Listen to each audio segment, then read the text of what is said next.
To make matters worse, he's in charge of 1,000 prisoners, not 20. 1,000 prisoners trying to escape because there's 60 Iraqi guards are smuggling weapons into them. He's in charge of 12 Army reservists, and he has no training and no supervision for this job. What happens at 4 a.m.? He goes to sleep in a prison cell, in a different part of the prison. So that becomes his total environment. Robert J. Lifton calls it a total situation, and those are the conditions under which somebody can easily turn, because all of your rewards, all your information is locked within that system. That's what every cult wants to do, is they want you to be in a total situation, break off your contact with your family, and so all your rewards, all your information comes within that group. Total job burnout.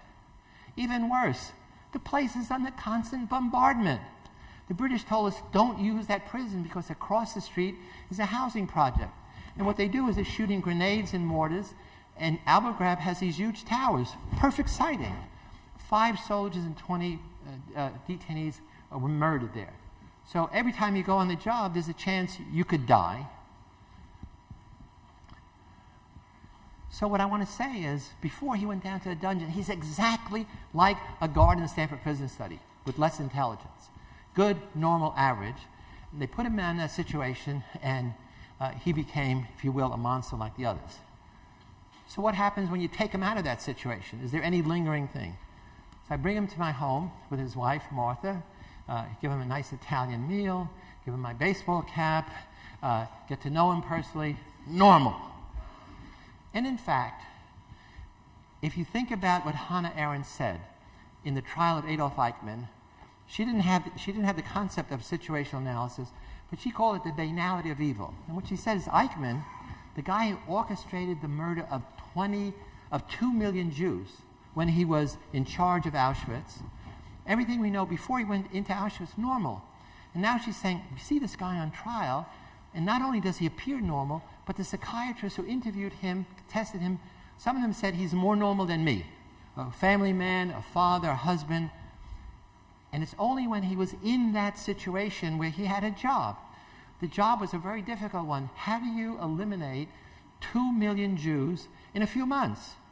And so he was in charge of the train conductors. He was in charge of the engineers building the crematorium. He was in charge of the biochemists creating the gas. He was in charge of the disposal of the remains. He was in charge of the dentist who took out the gold from teeth. He was in charge of all of these things, which are very difficult, very complex. And while he was in that situation, he did the job with meticulous efficiency, as did most of the Nazis. And then, when it was all over, he's now this normal guy. So the banality of evil that Hannah Arendt talks about, and I'll mention in a minute, is that Eichmann looked like anybody's uncle, anybody's brother, anybody's father. And she said, that's what's terrifying, that he's terrifyingly normal. That we want to believe evil looks like the pictures that John Hanson showed. It looks like the devil, it looks weird. It looks like the cartoon characters. What's frightening about evil, it looks like your next door neighbor. So very quickly, what was his military trial? He was discharged dishonorably, got 8 years in prison. He's now a prisoner in Warehouse Road. They stripped him of his 9 medals publicly. They took away 22 years of his retirement pay, so he's absolutely broke. And his wife has divorced him because they're now broke and disgraced. So who's responsible for maintaining this condition that you saw? Use of dogs to induce fear. They call it fear up. Nakedness of prisoners. Extreme stress and fear imposed in various ways. Sleep, food, and sensory deprivation. Concealing illegal practices of international Red Cross observers. That top list, those are part of Donald Rumsfeld's 8 list that he sends to Guantanamo, that General Miller at Guantanamo brings to Abu Ghraib and tells General Sanchez with a finger, these are what you got to do. And I have it documented in the book, not only the actual memo, but the dates and time. As I said, there are 21 murders. Not Chip Frederick. All of those procedures were in place when he got there. What did they do? They did the sexual thing. They did what our guards did. They added that little element, and they took pictures and put themselves in the pictures. I have a whole analysis of trophy photos in the book, which I think is fascinating. And the parallel I draw is with photos of lynching of blacks in the South and Midwest for 100 years. And you know what? Not only did people lynch blacks, they took pictures of themselves with blacks, women hanging from trees. And in many of the pictures, there's little kids pointing up, little girls in those angelic-like dress. And even worse, they made postcards of it and sent it to their friends saying, "You missed Saturday's barbecue." And those postcards stimulated the postcard industry in America. And again, in my website, I have actually a video clip of those postcards. It was Rumsfeld, General Miller at Guantanamo, and General Sanchez at Abu Ghraib. So let me just take 5 minutes to say, how is the system implicated in this? Let's go to the reports. These are by generals. The generals are supposed to look at who is responsible. And what they do is, General Fay is one of the generals, he says, military intelligence who ran Tier 1A. Tier 1A was the interrogation / soft torture center. All detainees who they thought had actionable intelligence were brought to Tier 1A. The military intelligence were in charge, but there's also CIA there. There's also civilian interrogators from the Titan Corporation, some getting $1,000 a day. And they got 1,000 prisoners to interrogate. They don't have enough linguists. They don't have enough people who know Arab culture. So they're trying to interrogate, and they're not getting any information from them. Also, most of them, they picked up whole families. Most of the guys had no information to give. The other thing is, if they had information to give, 1 week out of the field, it's cold. It's irrelevant. But now they're stuck with 1,000 of these guys. This report says, for 7 months, military intelligence personnel requested, encouraged, condoned, or solicited military police, our guys and girls, to abuse detainees, and/or they participate in detainee abuse, and/or they violate established interrogation procedures. These abuses would not have occurred, this is the general saying, had military document trained and mission training conducted. He then says, the environment created at Abu Ghraib contributed to the occurrence of such abuse and the fact that it remained undiscovered to higher authorities for such a long period of time. These abuses, the specific ones, were going on for 3 months.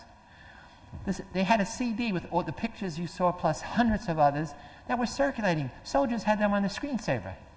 Who was watching the store? How come none of the officers knew about this? It's one thing not to go down to the basement, but word gets out, and they either didn't care or didn't care to know. General Fay and General Jones together have a report which says there were 7 factors leading to the abuse. Of the 7, only 1 is people. The other 6 are all situational and systemic. And they say, looking beyond personal responsibility, that's disposition, there is leader responsibility, command responsibility. Systemic problems and issues also contributed to what? To the volatile environment at Abu Ghraib. When the general said it's not systemic, he was lying. Because from October 2001 to April 2006, there have been over 600 accusations of abuse. This is by the military record, so it could be much more. Of those, nearly 200 they never investigated. They investigated 400. Of the 400, only 54 were found guilty, 10 got a 1-year sentence, 30 got less than that, and all of the officers get administrative reprimands. That's a letter saying, don't do that shit anymore, okay? Brigadier General Karpinski was the only one who was lowered in rank, and she was an Army reservist. She was not a real soldier, and that's why they dumped on her. If it was limited to these few bad guards in this prison, then we should be surprised that this is by British soldiers, real soldiers, elite soldiers, in Basra, getting prisoners to simulate sodomy and taking pictures of it. Only they didn't put themselves in the pictures. If it was, if it was not systemic, then how do you account for the fact that in Guantanamo, female interrogators used sexual lures to get confessions? Meaning they took off their blouse, they made the guy, they rubbed their breast in the guy's face, they did lap dancing, they pretended to smear menstrual blood on the guy's face, and then said, you know, you're going to be embarrassed because we're not going to let you wash, you're going to have to go back to your cell with menstrual blood, in order to get confessions.